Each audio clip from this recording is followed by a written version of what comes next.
रामकृष्ण हरी माऊली. पंढरीच्या वाटेवर चालता चालता डोळ्यात आले पाणी. विठुरायाच्या नामामध्ये हरपून गेली दुनिया सारी. फुगडी खेळती वारकरी, गजर झाला नामाचा. पंढरीमध्ये आज उतरला सोहळा भक्तिभावाचा. माऊली, काल पंढरपूरमध्ये जे पाहिलं ते पाहून अंगावर काटा आला. आपल्या चंद्रभागेतली गर्दी आणि मंदिरासमोरची फुगडी पाहून माऊली अक्षरशः डोळ्यातून पाणी आलं. छान असं चंद्रभागेचं दर्शन घेतलं. चंद्रभागेला नमस्कार केला. जिथं आपल्या मायबापांची सेवा करण्यात आपले पुंडलिक मग्न असायचे, तिथल्या मायबापांचे दर्शन घेतलं. आपल्या गायी अशा सावलीला चारा खात शांत अशा बसल्या होत्या. हे पाहून मन अगदी प्रसन्न झालं. हे आपल्या पुंडलिकाचं मंदिर आहे माऊली. नदीमध्ये छान असं दर्शन घेतलं. पुंडलिक महाराजांचं दर्शन घेतलं. त्यांच्या मायबापाचं दर्शन घेतलं. खूपच प्रसन्न वाटत होतं काल पंढरीमध्ये. पाहू शकताय तुम्ही वारकऱ्यांनी अधिक महिन्याकरिता किती गर्दी केलेली आहे आणि जाजेमध्ये बसून सुद्धा वारकरी त्याचा आनंद घेत आहेत. आपली चंद्रभागा खूप पवित्र आहे माऊली. आमचं पंढरपूरमध्ये काम होतं म्हणून आम्ही पंढरपूरला गेलो होतो.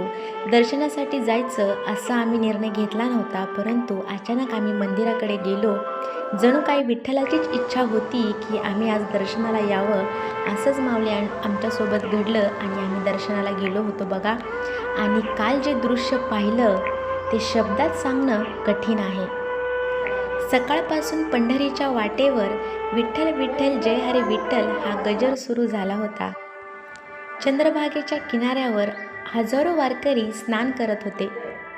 कोणाच्या हातात टाळ, कोणाच्या गळ्यात तुळशी माळ आणि प्रत्येकाच्या ओठांवर विठ्ठल विठ्ठल नाम आणि कोणाच्या डोळ्यात आपल्या विठ्ठलाला पाहून आलेलं अश्रू होतं बघा माऊली. आणि विशेष आम्ही जे पाहिलं ते म्हणजे आपल्या माऊली आपली पंढरीची स्वच्छता करण्यासाठी अगदी सज्ज झाल्या होत्या. ते पाहून खूप छान वाटलं. नदीमध्ये खूप गर्दी होती. अधिक महिन्याचं महत्त्व असल्यामुळे महाराष्ट्राच्या कानाकोपऱ्यातून वारकरी येतच होते बघा माऊली. आणि आपल्या विठ्ठल रखुमाईसोबत छान असे फोटोसुद्धा काढत होते. आणि आमची छोटीशी रखुमाई बघा अगदी आनंदाने नदीचं दर्शन घेऊन, आपल्या पुंडलिकांचं दर्शन घेऊन, विठ्ठलाचं दर्शन घेण्यासाठी वरती निघाली होती बघा. त्यांचा उत्साह पाहून मन अगदी प्रसन्न झालं. खूपच गर्दी केली होती आपल्या वारकऱ्यांनी. आम्ही काल स्वतःच्या डोळ्याने एक दृश्य पाहिलं. कोणी दिंडीसोबत चालत होतं, कोणी अनवाणी पायाने आलं होतं, तर कोणी आपल्या वृद्ध आईवडिलांना आपल्या विठ्ठलाच्या दर्शनासाठी घेऊन आलं होतं. आणि आपल्या आईवडिलांना आपल्या चंद्रभागा नदीमध्ये अगदी आनंदाने भक्तिभावाने स्नान घालत होते बघा माऊली. मंदिरासमोरचं जे दृश्य पाहिलं ते तर मनात कायमचंच कोरलं गेलं. नदीचं छान असं दर्शन घेतलं आणि आपल्या विठ्ठल रखुमाई दर्शन घेण्यासाठी आम्ही मंदिराकडे आलो होतो बघा माऊली. नामदेव पायरीचं छान असं दर्शन घेतलं.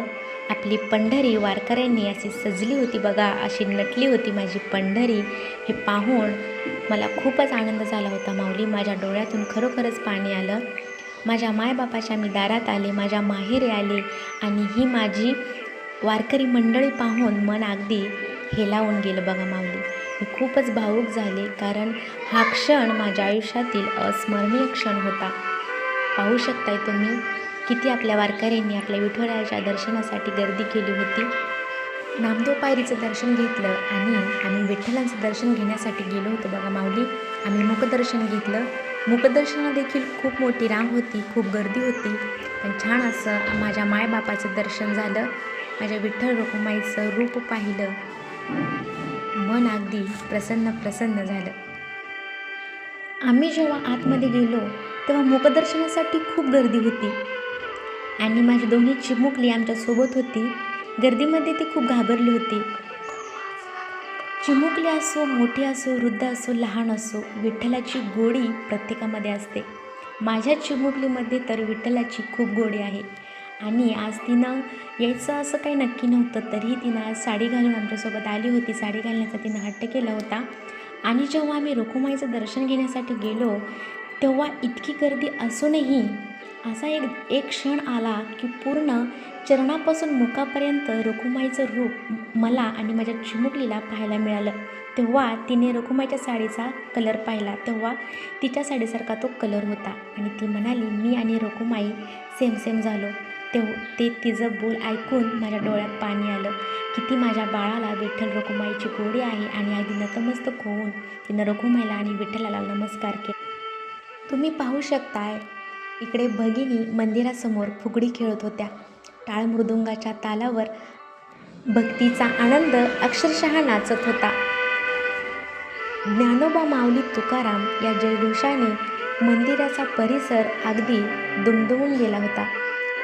आणि इकडे आपल्या नामदेवांचं दर्शन घेण्यासाठी वारकऱ्यांनी खूप गर्दी केली होती. आणि तिथे काही माऊली होत्या त्या जे बोल बोलत होत्या ते अगदी काळजाला भिडत होतं. ते बोल होतं, सांग सांग रुक्मिणी तुझ्या विठ्ठलाला, सांग सांग रुक्मिणी तुझ्या विठ्ठलाला, तुझ्या विठ्ठलाने माझा नामा वेडा केला, तुझ्या विठ्ठलाने माझा नामा वेडा केला. हे बोल ऐकून मी आणि माझी चिमुकली पूर्ण दर्शन होईपर्यंत आम्हीसुद्धा तेच बोल गुणगुणत होतं. असं आमचं झालं कालचं पंढरपूर दर्शन. भक्तीचा एक वेगळाच आनंद. आणि चिमुकली पहा हातामध्ये भगवा झेंडा घेऊन आपल्या विठ्ठल मंदिरासमोर उभी होती. आणि ही आमची चिमुकली पहा. खूपच गोड क्षण होता कालचा. असं डोळ्यात साठवून ठेवण्यासारखा हा माझा क्षण होता विठ्ठल दर्शनाचा. पंढरपूर फक्त मंदिर नाही, ती एक भावना आहे, ती एक भक्ती आहे. ती लाखो वारकऱ्यांच्या श्वासात असलेली वारकऱ्यांची एक ओढ आहे. माऊली, कालचा तो क्षण, चंद्रभागेचं पाणी, मंदिरासमोरची गर्दी, वारकऱ्यांची फुगडी आणि कानावर पडणारा विठ्ठल विठ्ठल आवाज, हे सगळं आयुष्यभर विसरणं शक्य नाही. पांडुरंगाच्या चरणी एकच प्रार्थना, माऊली अशीच भक्ती कायम ठेव आणि पुन्हा पुन्हा तुझ्या या गोड पंढरीत बोलव. कसा वाटला व्हिडिओ कमेंटमध्ये विठ्ठल विठ्ठल लिहायला विसरू नका. रामकृष्ण हरी.